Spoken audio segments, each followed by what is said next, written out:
कहानी की शुरुआत में हम बहुत से लोगों को पानी में डूबते हुए देखते हैं। सभी मरने के करीब थी, लेकिन यहाँ पर एक लेडी अपनी बेटी को बचाने के लिए अपनी आखिरी सांस से भी उसे दे रही थी। सीन यही से कट होकर हम एक पुलिस ऑफिसर जेट से मिलते हैं, जिसे बीच पर किसी लाश के मिलने की खबर मिली थी। फौरन वो लोग इन्वेस्टिगेशन करने को पहुँचते हैं तो देखते हैं वहाँ एक के बजाय कई और लोगों की भी लाशें हैं। यहीं पर इन्हें एक छोटी बच्ची भी मिलती है जो भी जिंदा थी। जूड उसे रेस्क्यू कर लेता है। कुछ देर बाद पानी में से कुछ और जिंदा लोगों को भी बाहर निकाल लिया जाता है। जितने भी लोग पानी में डूबे थे, किसी के पास भी लाइफ जैकेट नहीं थी, और ये चीज सबको थोड़ी अजीब लगती है। ये सब कहाँ से आए थे, किसी को कुछ पता नहीं था। जूड जब यही सवाल उस छोटी बच्ची से करता है तो लिया नाम की वो छोटी बच्ची बताती है कि मैं और मेरी मॉम फ्यूचर में होने वाली वॉर से भागकर यहाँ आए हैं। यानी कहानी में एक ट्विस्ट है। ये सब के सब लोग जो यहाँ बीच से निकाले जा रहे हैं, ये सब फ्यूचर से पास्ट में आए हैं। ये बात क्योंकि अभी एक छोटी बच्ची ने कही थी, इसीलिए कोई उसकी बात पे यकीन नहीं करता। यहाँ पर एक इन्वेस्टिगेशन टीम बुलाई जाती है जो सब लोगों से इन्वेस्टिगेशन करती है, और इन्वेस्टिगेशन के दौरान केलब नाम का एक सर्वाइवर इन लोगों को बताता है कि ये सच में फ्यूचर से पास्ट में आए हैं। फ्यूचर के इंसानों से बचते हुए, जिन्हें एपिक्स कहा जाता है। एपिक्स आम इंसानों से कहीं ज्यादा ताकतवर और कहीं ज्यादा ज़हीन है, क्योंकि जेनेटिक इंजीनियरिंग के जरिए उन सभी इंसानों को मॉडिफाई कर दिया गया है। और फ्यूचर में जो आम इंसान है, एपिक्स उन सब लोगों को मार देना चाहते हैं। एक लड़की है ना, यहाँ उन्हें बताती है कि वो और उसके डैड बहुत मुश्किल से काफी सारे चेक पॉइंट्स को पार करते हुए एक केव तक पहुंचे, और इस केव में अर्ली 21st सेंचुरी का टाइम था। एमा जो कि इन्वेस्टिगेटर थी, वो उससे पूछती है तो क्या इस सब में कोई टाइम मशीन इन्वॉल्व है, क्या आप लोग किसी टाइम मशीन के जरिए यहाँ आए हैं। लेकिन इन सब लोगों के ना पे जवाब देने पर अब इन्वेस्टिगेटर्स का इनकी स्टोरीज पे बिलीव करना मुश्किल हो गया था। इन्वेस्टिगेटर एमा और जूड डिसाइड करते हैं कि वो इन सब की रिकॉर्डिंग को एनालाइज करेंगे। क्या ये सब झूठ कह रहे हैं या सच में ये लोग फ्यूचर से आए हैं। सीन कट होकर दोबारा हमें बीच का सीन दिखाया जाता है, जहाँ एक लड़की को एक फिशरमैन ने रेस्क्यू किया है। इस लड़की का नाम है रेस, और ये हमारी कहानी की मेन कैरेक्टर है। यहाँ मौजूद सभी सर्वाइवर्स अब अपनी आगे आने वाली जिंदगी के लिए परेशान थे, जबकि केलब तो अपनी इस नई जिंदगी के लिए शुक्र कर रहा था। केलब से थोड़ी और इन्वेस्टिगेशन के दौरान एमा इन लोगों को बताती है कि इन सारे सर्वाइवर्स को अभी टेम्परेरी कैंप्स के अंदर भेज दिया जाएगा। लेकिन ये स्टोरी जो सर्वाइवर्स बता रही है, उस पर किसी को भी बिलीव करना मुश्किल है। वो चाहती थी कि केलब उन्हें कोई ऐसा क्लू दे जिससे वो कहानी की तह तक पहुंच पाए। इतनी देर में इस कैंप के अंदर एक थॉमस नाम का आदमी आता है। वो एमा से कहता है कि मेरे पास कुछ इम्पोर्टेंट इन्फॉर्मेशन है जो कि मैं सिर्फ प्रेसिडेंट को ही बताऊंगा। मुझे अभी के भी प्रेसिडेंट से मिलना है। जिस पर एमा से कहती है कि तुम्हें उस चीज के बारे में प्रूफ देना होगा, तभी तुम्हारी मीटिंग प्रेसिडेंट से करवाई जाएगी। जिस बात पर थॉमस एक और इतना बड़ा सच रिवील करता है कि वो लोग पहला ग्रुप नहीं जो यहाँ पास्ट में आए थे, उससे पहले भी एक ग्रुप यहाँ पास्ट में आ चुका है। और उसकी ये बात सुनकर एमा और भी ज्यादा शॉक रह जाती है। इनके अकॉर्डिंग ये लोग 108 साल पीछे आ चुके थे। सीन कट होकर हम रेस को देखते हैं, जो किसी तरह चुपके से जो की गाड़ी में आ बैठी थी। वो जिंदा थी, लेकिन अब उसे अपनी बेटी को ढूंढना था। उसे लग रहा था कि शायद उसकी बेटी ली मर चुकी है, इसीलिए वो जूड के सर पे गन पॉइंट करती है और उसे कहती है शराफत से मुझे वहां ले जाओ जहाँ तुम लोगों ने डेड बॉडीज को रखा है। जूड क्या भी करता, वो उसे वहां ले जाता है, लेकिन खुद वो गाड़ी से नहीं उतरता, ये कहते हुए कि उसके पास अंदर जाने की क्लियरेंस नहीं है। रेस अकेले ही उस जगह के अंदर जाती, और जाते ही वो वहाँ की इलेक्ट्रिसिटी बंद कर देती है। हर तरफ अब अंधेरा हो रहा था। इसी अंधेरे का फायदा उठाते हुए चुपके से एक लाइट के जरिए रेस अपनी बेटी को इन डेड बॉडीज में ढूंढने लग गई। लेकिन उसकी बदकिस्मती कि यहाँ पर उसे सिक्योरिटी वाले ने देख लिया। इससे पहले कि सिक्योरिटी वाले उसे पकड़ लेते, वो यहाँ अपनी अच्छी स्किल्स दिखाती है और इन दोनों को ही हराते हुए वहां मौजूद कांच की खिड़की तोड़ते हुए यहाँ से भागने में कामयाब हो जाती है। रेस की ये सारी स्किल्स सीसीटीवी फुटेज में एमा और उसके साथी देखकर इम्प्रेस हो चुके थे, जबकि जूड इस सब के लिए परेशान था। वो एमा से कहता है मुझे ये रेस ठीक नहीं लग रही, जिस पर एमा उसे कहती है अच्छा ठीक है, तुम इसे कभी दोबारा इंटरेक्ट मत करना। सीन कट होकर हमें दिखाया जाता है कि सभी रिफ्यूजीज को एक समर कैंप में ले जाया जा चुका था। ये पूरी की पूरी जगह जंगलों में थी। यहाँ लिया को, यानी रेस की बेटी को केलब के साथ रखा जाता है, जो उसे खुशी खुशी अपने साथ रखने में मान भी किया है, क्योंकि वो उसे बिल्कुल अपनी बेटी जैसी लगती है। सीन कट होकर हमें पता चलता है कि एमा को अपने एक एजेंट के शदीद जख्मी होने की खबर मिली है। इससे एमा और उसका कलीग अंदाजा लगाते हैं कि हो ना हो उनके इस समर कैंप के अंदर भी कोई एपिक्स है, जिसने उस एजेंट को इतने बुरे हाल तक पहुंचाया है। कहीं ना कहीं अब उन्हें भी सर्वाइवल्स की कहानी पे यकीन आने लगा था। बहुत सोच विचार के बाद अब एमा थॉमस नाम के उस आदमी की अपने बॉस जो कि डिपार्टमेंट ऑफ होम सिक्योरिटी के हेड हैं उनसे मिलवाने का फैसला कर देती है, क्योंकि थॉमस ने इनको बताया था कि पहले भी एक और ग्रुप फ्यूचर से यहाँ पास्ट में आया हुआ है। जब थॉमस एमा के बॉस से मिलता है तो एक बहुत बड़ा सच ये रिवील होता है कि वो बॉस फ्यूचर से आने वाले इन ग्रुप्स के बारे में सब कुछ जानते थे। सिर्फ यही नहीं, वो तो खुद ही उन इंसानों में से थे जो फ्यूचर से पास्ट में आए थे। वो थॉमस से कहते हैं, तुमसे ज्यादा अरसा हो गया है मुझे यहाँ रहते हुए, मैं सब कुछ जानता हूँ। सीन कट होकर हमें जूड के घर का सीन दिखाया जाता है, जहाँ चुपके से रेस घुस आई थी। जूड उसे चोर समझते हुए उसके ऊपर गन दान चुका था, लेकिन यहाँ पर रेस उसे बताती है कि मेरा यहाँ आने का कोई गलत मकसद नहीं, मैं सिर्फ अपनी बेटी को ढूंढना चाहती हूँ और इस सब में उसे जूड की मदद की जरूरत है। जूड तैयार हो जाता है, लेकिन सिर्फ इस शर्त वो अपनी पूरी कहानी शुरू से आखिर तक जूड को बताएगी। जिसके बाद सीन यहीं से कट होकर फ्यूचर में चले जाते हैं। हमें पता चलता है कि रेस भी एक एपिक्स है, यानी एक सुपर ह्यूमन है। फ्यूचर में आम इंसानों को बहुत हकीर समझा जाता है, यहाँ तक कि बहुत से इंसानों को तो एपिक्स मार भी रहे थे। रेस इस टाइम एक ऐसे कैंप के अंदर जाती है जहाँ पे बहुत सारे इन्फेक्टेड इंसान है और अपने मरने की आखिरी घड़ियां गिन रहे हैं। एपिक्स यहाँ आने से नहीं डर रही, क्योंकि वो इस वायरस से पहले से ही इम्यून है। इसी कैंप के अंदर रेस को एक बेबी मिलती है जो अभी तक इस इन्फेक्शन के शिकार नहीं हुई थी। ये बहुत ही प्यारी थी। रेस को उससे देखते ही एक अजीब सा प्यार हो गया, इसलिए रेस यहाँ पर इस बेबी को उठा लेती है। लेकिन उनको तो यहाँ सभी इंसानों को मारने का हुक्म मिला था। तब इस बच्चे को बचाने के लिए रेस यहाँ अपने ये एपिक्स साथियों को मार चुकी थी, जिसके बाद वो इसी बच्चे को लेकर अपने घर आ गई। रेस का हस्बैंड भी इस बच्चे को रखने को तैयार नहीं था, लेकिन रेस उसे जिद कहती है और किसी तरह उसे मना लेती है। लेकिन यहाँ उसके हस्बैंड उसे धोखा देते हैं और इस बच्चे को अपने घर पे रखने वाली बात वो लीडर्स को बता देते हैं। उसे ये जानकर बहुत ही ज्यादा दुख हुआ था कि उसके अपने ही हस्बैंड ने उसे धोखा दे दिया था। उसे में वो यहाँ खड़े हुए सभी एपिक्स को मार देती है सिवाय अपने हस्बैंड की। वो जानती थी कि अब उसे और उसके बेटे को मार दिया जाएगा। दोनों की ही जान बचाने के लिए वो जल्दी से घर आकर पैकिंग करती है और अपनी बेटी को लिए वो एक ट्रांसपोर्टर पे चली जाती है, जहाँ से उन्हें टाइम ट्रेवल करके यहाँ आना था। सब कुछ बिल्कुल नॉर्मल चल रहा था, पर अचानक से उनके ट्रांसपोर्टर में कोई खराबी आ गई और ये सब के सब डूब गए इसी पानी में। ये वही सीन है जो हमने कहानी के शुरू में देखा था। इस एक्सीडेंट में बहुत से लोग मारे गए, सिर्फ चंद ही लोग बचे थे। सीन कट होकर हमें समर कैंप में दिखाया जाता है कि सभी रिफ्यूजीज का डीएनए टेस्ट करवाया जा रहा है।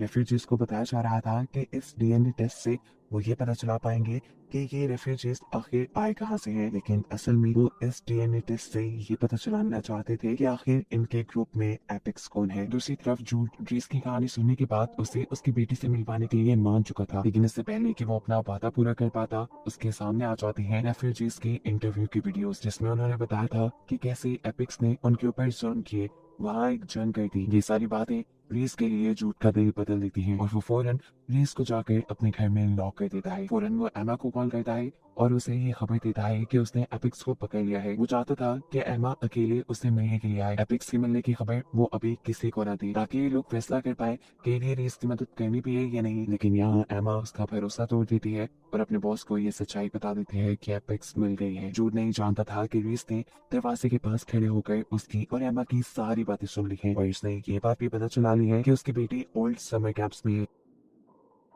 वो अब ये अंदाजा लगाने लग जाती है कि आखिर कैसे वो इस जगह से निकलेगी। इससे पहले कि वो कुछ कह पाती, एमा यहाँ अपनी पूरी पुलिस फोर्स को लेकर आ चुकी थी, जो सब मिलकर एमा के ऊपर हमला करते हैं। लेकिन यहाँ एमा अकेली ही इन सब से लड़ती है और इनके खोले हुए दरवाजे से वहां से बाहर जाकर पानी में चपकर देती है। आसान लफ्जों में वो यहाँ से भागने में कामयाब हो गई थी। और इस सारे वाक्य की खबर जैसे ही जूड को मिली तो जूड पूरी तरह टूट चुका था। उसे अब एमा पे भरोसा नहीं रहा था। वो एमा को फोन करके बता भी देता है कि अब वो इस प्रोजेक्ट में और एमा का साथ नहीं दे पाएगा। ये कहते ही उसने फोन रख दिया। ये प्रोजेक्ट छोड़ने के बाद वो अपनी नॉर्मल लाइफ में वापस आ चुका था, जहाँ उसकी एक फैमिली थी, उसका एक बेटा था। रेस भी अब पानी से निकल कर एक स्टोर में आ जाती है, जहाँ आते ही उसने अपने ऊपर लिखी हुई गोली का इलाज किया और फिर स्टोर की डोर पे एक खतरनाक मैसेज लिखते हुए वहाँ से भाग गई। दूसरी तरफ समर कैंप के अंदर हम दोबारा थॉमस से मिलते हैं, जिसकी एमा के बॉस से मीटिंग हो चुकी है। मार मार के उसने थॉमस को इस बात पे एग्री कर लिया था कि वो सच्चाई यहाँ किसी को भी नहीं बताएगा कि असल में बॉस भी फ्यूचर से आए हुए हैं। ना सिर्फ ये, वो तो थॉमस को अपनी मदद करने के लिए भी मना लेता है और उसे जिम्मेदारी देता है कि वो मेक श्योर करे कि सभी रेफ्यूजीज उनके ऑर्डर्स को फॉलो कर रहे हो। कैंप पे ही रेफ्यूजी हैना को कोई आदमी तंग करने लगा था। वो इस चीज से बहुत ज्यादा खौफ में आ चुकी थी। इसके बारे में वो यहाँ पुलिस ऑफिसर को भी बताती है, लेकिन पुलिस ऑफिसर उसकी बात पे ध्यान नहीं देते। वो इस कैंप से भागना चाहती थी, लेकिन जब कोई उसकी बात सुनने को तैयार नहीं होता तो वो पुलिस वैन की कार में छुप कर ही यहाँ से बाहर निकलने में कामयाब हो जाती है। सीन कट होकर हमें जंगल का सीन दिखाया जाता है, जिस जंगल को चारों तरफ से पुलिस ने घेरा हुआ है, क्योंकि ये जंगल उस स्टोर के करीब था जिस स्टोर पे रीस एक मैसेज लिख कर आई थी। वो लोग जानते थे कि रीस यहीं कहीं छुपी होगी। हम भी रीस को यही पत्तों में छुपा हुआ देखते हैं, जो कि अचानक से एक पुलिस ऑफिसर के ऊपर हमला करके उसे मार देती है। दूसरी तरफ एमा को खबर मिलती है कि रीस की बेटी लिया की तबीयत बहुत ज्यादा खराब हो रही है। उसे क्या मसला है वो कैंप के डॉक्टर्स नहीं पहचान पा रही है, इसीलिए वो एक स्पेशल डॉक्टर को अपने कैंप में बुलाती है। कैंप में वो ये भी नोटिस करती है कि थॉमस अपने लोगों को ये समझा रहा था कि सभी को अथॉरिटीज के ऑर्डर्स मानने चाहिए और बार बार ये बात करना छोड़ देनी चाहिए कि ये लोग फ्यूचर से आए हैं। यहाँ है ना, जो पुलिस की गाड़ी के जरिए भाग आई थी उसे हम पार्क में देखते हैं। इसी पार्क में जूड भी अपने बेटे के साथ आया हुआ था। यहाँ पर हैना की मुलाकात एक रेफ्यूजी मार्शल से होती है, जो भी यहाँ पर एंजॉय करने लग जाता है। हैना जिस पुलिस ऑफिसर की गाड़ी से यहाँ तक आई थी, उस पुलिस ऑफिसर को जब अपनी गाड़ी की डिक्की में हैना का स्कार्फ मिला तो वो जान गए कि हैना इसी पार्क में है। मेरा मकसद है कि वो पार्क में जाकर हैना को पकड़ लेते हैं।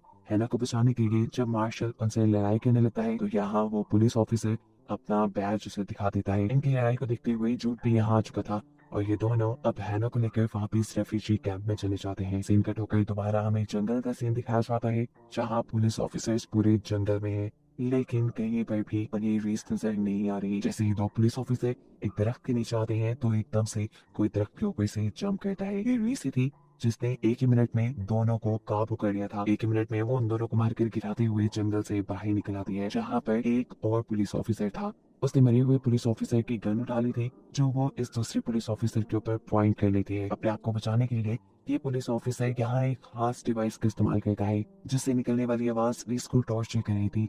लेकिन रीस यहाँ पर अपने आप को काबू पाते हुए जैसे उस आदमी की गर्दन पकड़ कर मोड़ते हुए उसे भी बेहोश कर देती है। जंगल में रीस सभी पुलिस ऑफिसर्स को मारने के बाद एक पुलिस ऑफिसर की गाड़ी लेकर शहर की तरफ निकल जाती है।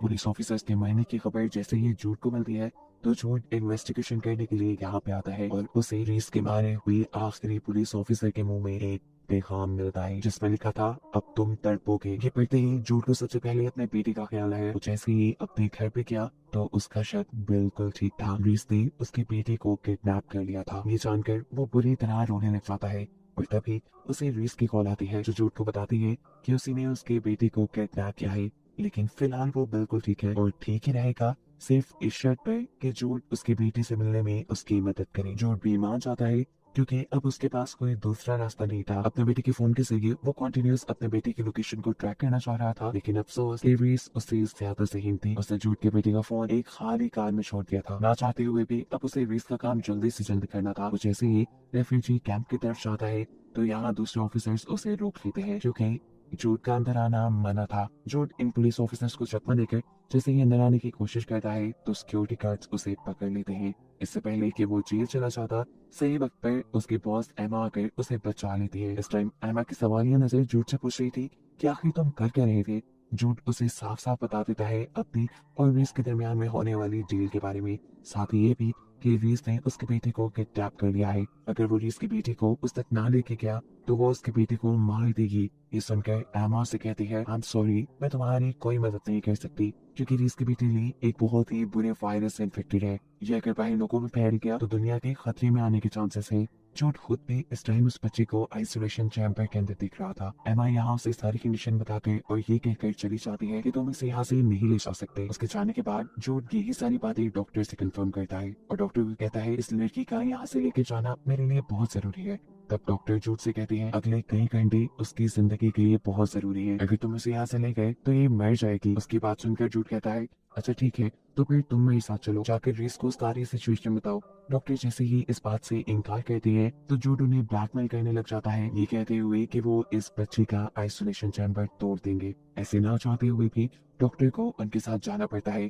जूड के यहाँ से निकलने की खबर जैसे ही एमा को हुई, उससे में एमा ने जूड को कॉल की। वो चाहती थी कि जूड डॉक्टर को लेकर फौरन से पहले कैंप वापस आ जाए, इससे पहले कि रीस उनके साथ कुछ बुरा कर दे, लेकिन जूड ये कहकर उसे इनकार कर देता है कि अगर वो रीस के पास ना गया तो उसके बेटे की जान खतरे में पड़ सकती है। एमा के साथ बात करते हुए जूड का फोन डॉक्टर पकड़ लेते हैं और एमा को बताती है कि अगर रीस यहाँ आ गई तो उसके खून से ली का इलाज करना और भी ज्यादा आसान हो जाएगा, क्योंकि वो एक एपिक्स है और उसके खून में इस वायरस की एंटीबॉडीज हैं। उसकी बात सुनते हुए एमा उसे जूड के साथ जाने की इजाजत तो दे देती है, लेकिन सिर्फ इस शर्त पे कि वो हर आधे घंटे बाद उसे अपडेट देगी। दूसरी तरफ हम देखते हैं कि रीस जूड के बेटे को लेकर फिशिंग पे गई थी, जहाँ जाने का उसे बहुत ही ज्यादा शौक था। इसीलिए ओलिवर के लिए जूड का बेटा खुश भी था। वो रीस से पूछता है कि क्या तुम्हारा कोई बेटा या बेटी नहीं? रीस जवाब देती है, हाँ मेरी एक बेटी है, हम कुछ ही देर में उससे मिलेंगे। रास्ते में डॉक्टर और जूड रीस के बारे में ही बातें करते हुए जा रहे थे। डॉक्टर का मानना था कि रीस सिर्फ एवोल्यूशन की वजह से जेनेटिकली स्ट्रॉन्ग है, जबकि दूसरी तरफ जूड का मानना था कि नहीं, इन इंसानों को स्पेशल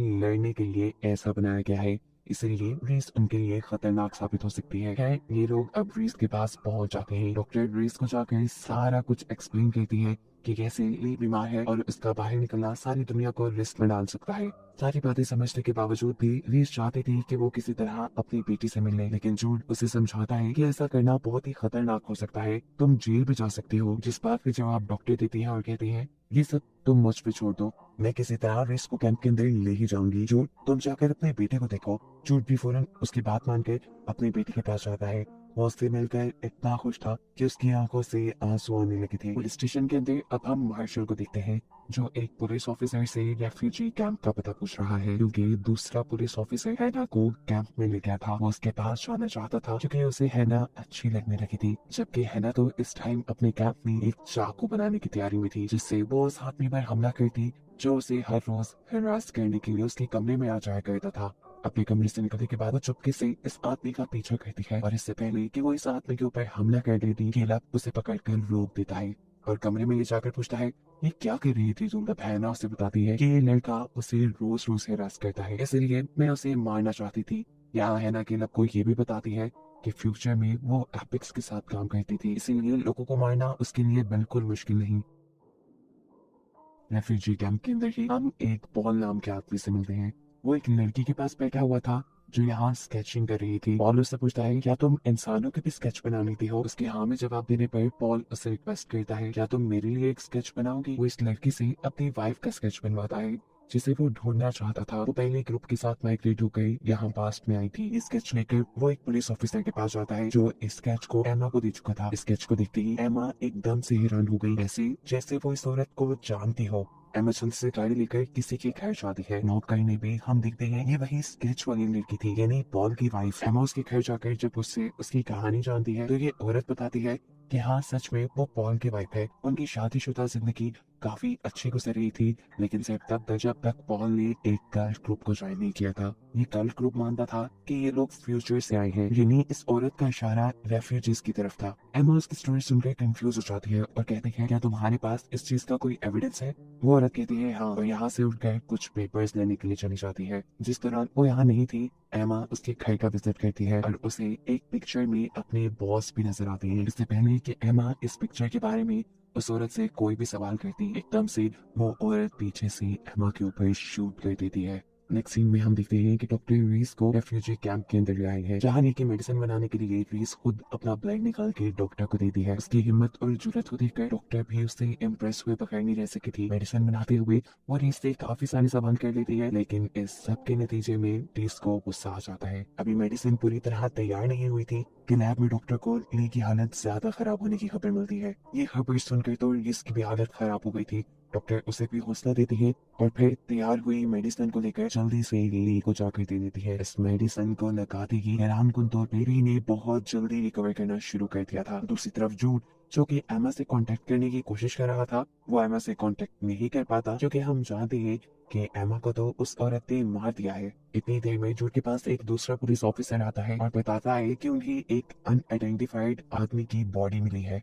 जिसे रीस यहाँ तक लेकर आई थी। बात थोड़ी कंफ्यूजिंग थी, इसीलिए जूड इस केस को खुद ले लेता है। अभी वो केस फाइल पढ़ ही रहा था कि दूसरा ऑफिसर आकर उससे एमा के बारे में पूछता है, जिसकी कहीं खबर नहीं मिल रही थी। जूड को लगा कि जरूर एमा के गायब होने के पीछे भी रीस का ही हाथ है, इसलिए वो हर वो जगह चेक करता है जहाँ रीस गई थी। जूड वापस ऑफिस में आ जाता है और एमा के बॉस की इंफॉर्मेशन निकलवाता है। इतनी ही देर में इन्हें ये खबर मिलती है कि मार्शल की फैमिली का भी कार एक्सीडेंट हुआ था। हो भी सकता था कि इस डेड बॉडी का इस एक्सीडेंट से कोई ताल्लुक हो, इसीलिए ये लोग कड़ी से कड़ी मिलाना शुरू कर देते हैं और मार्शल को इन्वेस्टिगेशन के लिए बुलाया जाता है। मार्शल भी मरे हुए आदमी की लाश को आइडेंटिफाई कर लेता है और सीन यही से कट होकर हमें एक्सीडेंट का फ्लैशबैक दिखाया जाता है, जहां हमें मालूम हुआ कि इस एक्सीडेंट में एमा के बॉस और पॉल की वाइफ दोनों ही मुलविस थे। ये दोनों फ्यूचर से ही आए थे और यहाँ ये अपना एपिक्स को खत्म करने का प्लान भी बनाते हैं।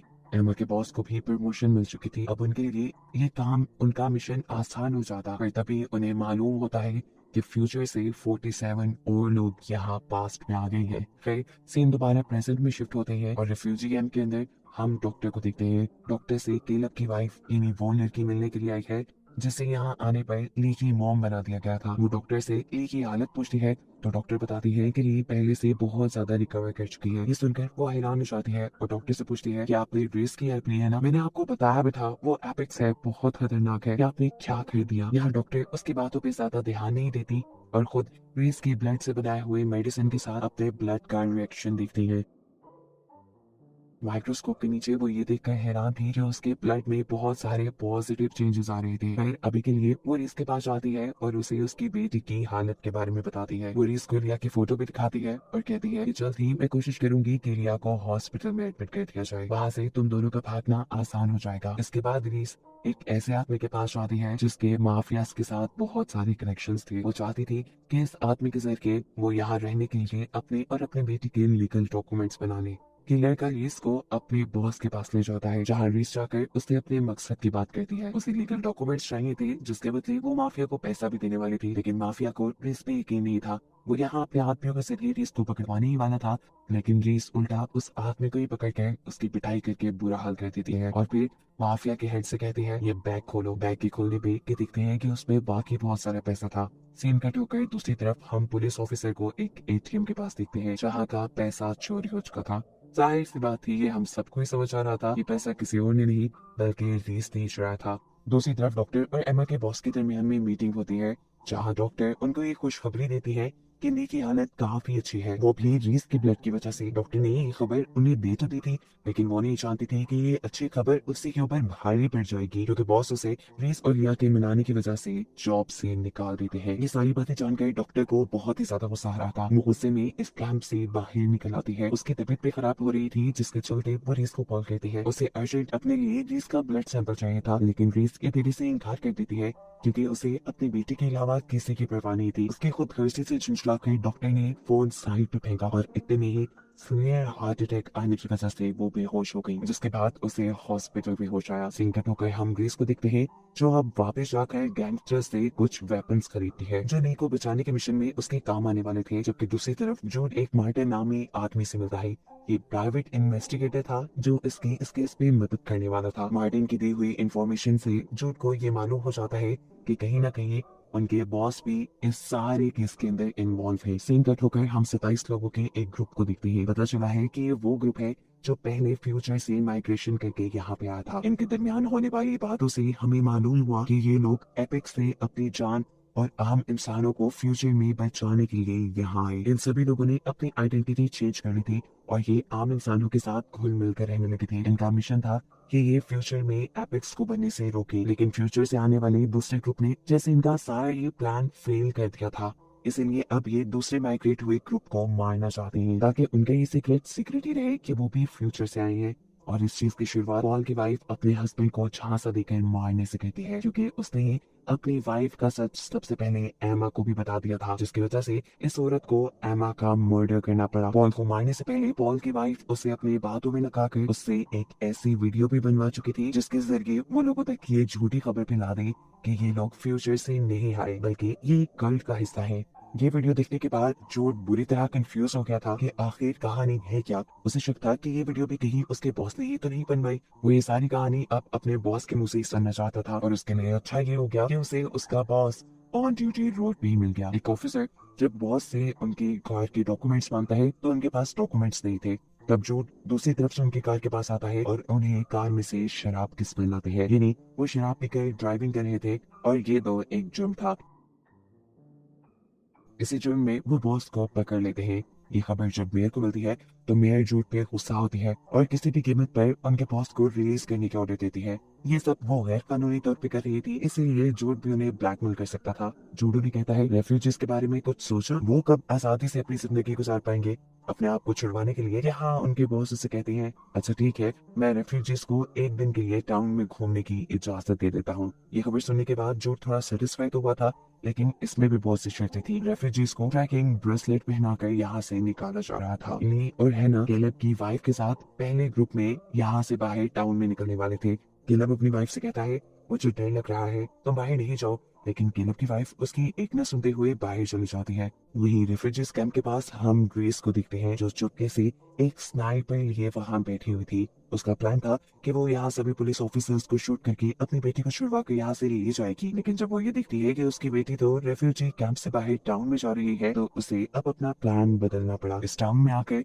ये लोग बहुत खुश थे। हैना दोबारा मार्शल से मिलती है और ये दोनों एक दूसरे के काफी करीब आ जाते हैं। दूसरी तरफ लिया को कोई एक लेटर देता है जिसके ऊपर एक अजीब सी लैंग्वेज लिखी हुई थी और साथ ही एक साइन बोर्ड बना हुआ था। लिया उस कार्ड को लेकर आगे बढ़ जाती है और थोड़ी दूर जाने पे उसे एक साइन बोर्ड नजर आता है जो बिल्कुल उसके कार्ड जैसा था। वो आगे बढ़ जाती है, एकदम से कोई उसे अंदर की तरफ खींच लेता है। ये कोई और नहीं बल्कि जूड था जो उसके हाथ से ट्रैकिंग ब्रेसलेट उतार चुका था, जिसके बाद वो उसे रिस के हवाले कर देता है क्योंकि कहीं ना कहीं अब उसे रिस पे यकीन होने लगा था, या फिर पता नहीं वो रिस को फंसा रहा था।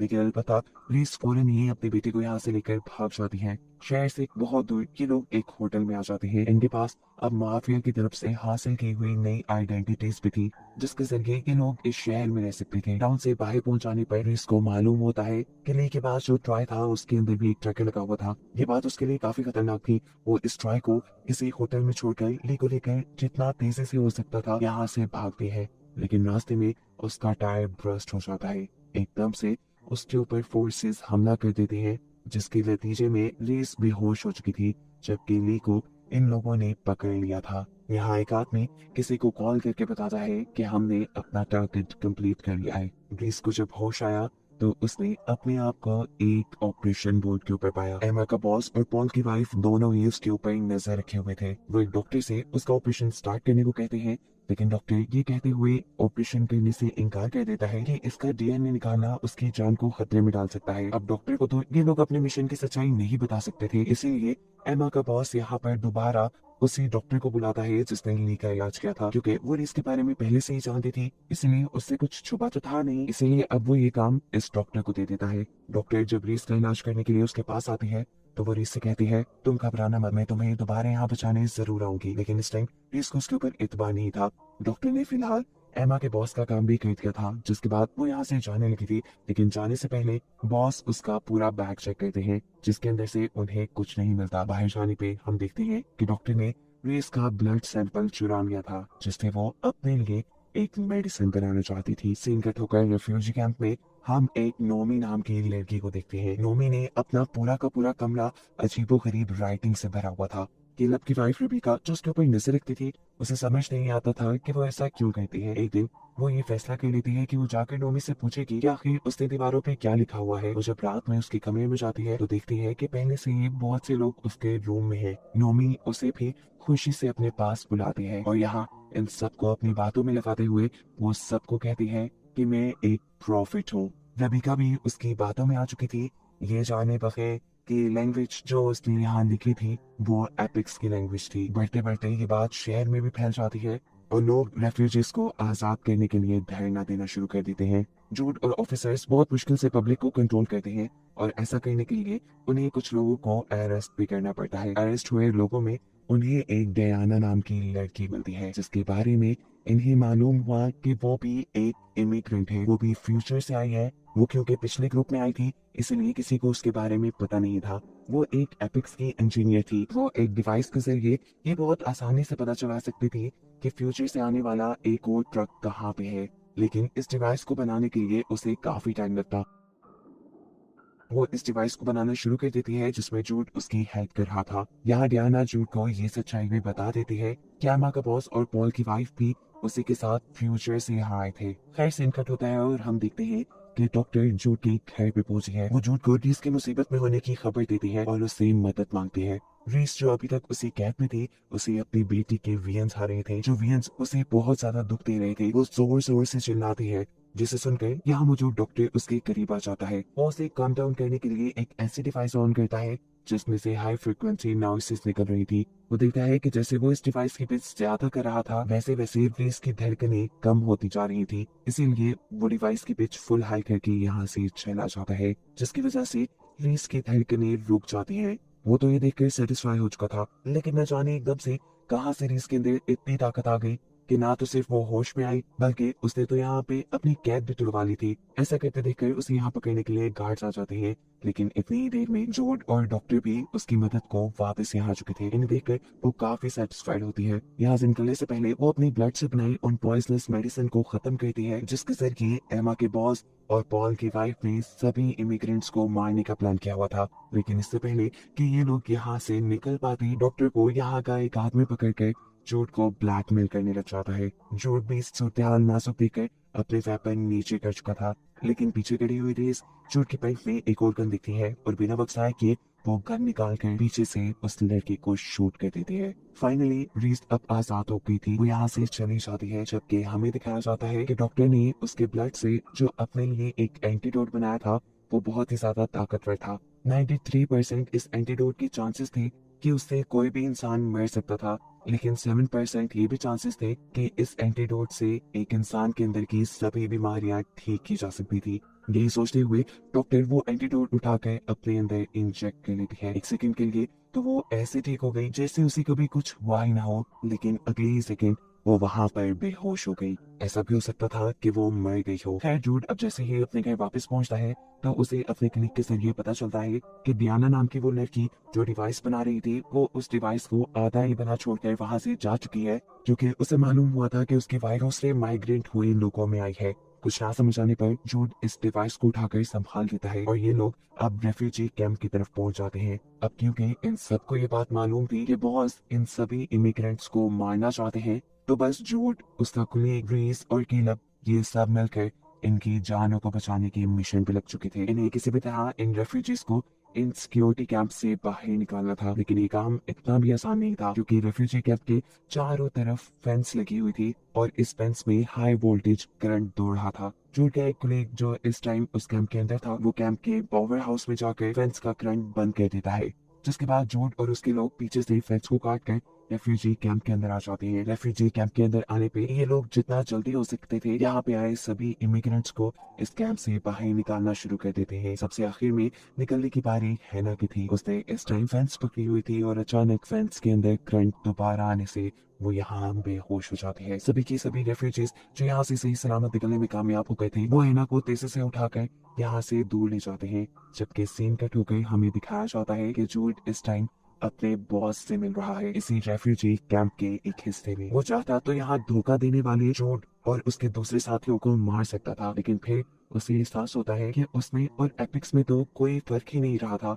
एपिक्स आम इंसानों पर जुल्म कर रहे थे और वो एपिक्स के खतरे को खत्म करने के लिए इन बेचारे इमिग्रेंट्स को मारना चाहता था, सिर्फ इस खौफ में कि कहीं इनके अंदर कोई एपिक्स ना हो। वो भी तो एक जल्लाद बन गया था। इस चीज का एहसास होने पे वो यहाँ अपने ही साथियों को मार देता है जो बाकी इमिग्रेंट्स को मारना चाहते थे, जिसके बाद उसने जूड और उसके कलीग को यहाँ से जाने दिया। फाइनली जूड का मिशन पूरा हो चुका था। उसने सभी रेफ्यूजीज की जान बचा ली थी, पर रेफ्यूजीज की मुश्किलें अभी पूरी तरह खत्म नहीं हुई थी। इस वाकये के 2 हफ्ते बाद हमें दिखाया जाता है कि जूड ने सभी रेफ्यूजीज की आइडेंटिटीज बनाई थी, जिनके जरिए वो आसानी से इस शहर में रह सकते थे। साथ ही साथ उसने सभी इमिग्रेंट्स के डाटा को भी डिस्ट्रॉय कर दिया था, डियाना की बनाई हुई उस हाफ डिवाइस से ही। अब कोई भी कभी भी इन इमिग्रेंट्स को नहीं पहचान पाएगा। अब ये खबर जैसे ही गवर्नमेंट के पास पहुंचती है, तो वो जूड और उसके साथियों को इन्वेस्टिगेशन के लिए बुला लेते हैं, लेकिन इन्वेस्टिगेशन के दौरान उन्हें ऐसा खास कोई सबूत नहीं मिलता जिससे वो ये पता चला पाए कि यहाँ कोई फ्यूचर से भी लोग आए थे और उनको जूड और उनके साथियों ने आजाद कर दिया था। कहानी के आखिरी सीन में हम देखते हैं कि केलब को अपनी गुमी हुई बेटी मिल चुकी है, जो यहाँ आम इंसानों के साथ बड़े मजे से रह रही थी और अब वो एक यूनिवर्सिटी स्टूडेंट थी। वो अपने डैड से पहले यहाँ माइग्रेशन करके इसलिए आई थी क्योंकि उसके अंदर एक्स्ट्रा ऑर्डिनरी एबिलिटीज थी, इसलिए एपिक्स ने उन्हें कैद कर लिया था। इसके अलावा भी एक्स्ट्रा कैपेबिलिटीज किसी और के अंदर भी आई थी और ये कोई और नहीं बल्कि थी डॉक्टर जिसने अपनी बॉडी के अंदर रीस के बनाए एंटीडोट का इंजेक्शन लगा दिया था। आज उसे काफी दिन के बाद होश आया था, वो भी एपिक्स की एबिलिटीज के साथ। वो यहाँ इतनी ताकतवर हो गई थी कि वो अपने लिए भेजे हुए दुश्मनों को मार के इस हॉस्पिटल से भागने में कामयाब हो जाती है, और इसे दिखाते हुए ये सीजन यही खत्म हो जाता है।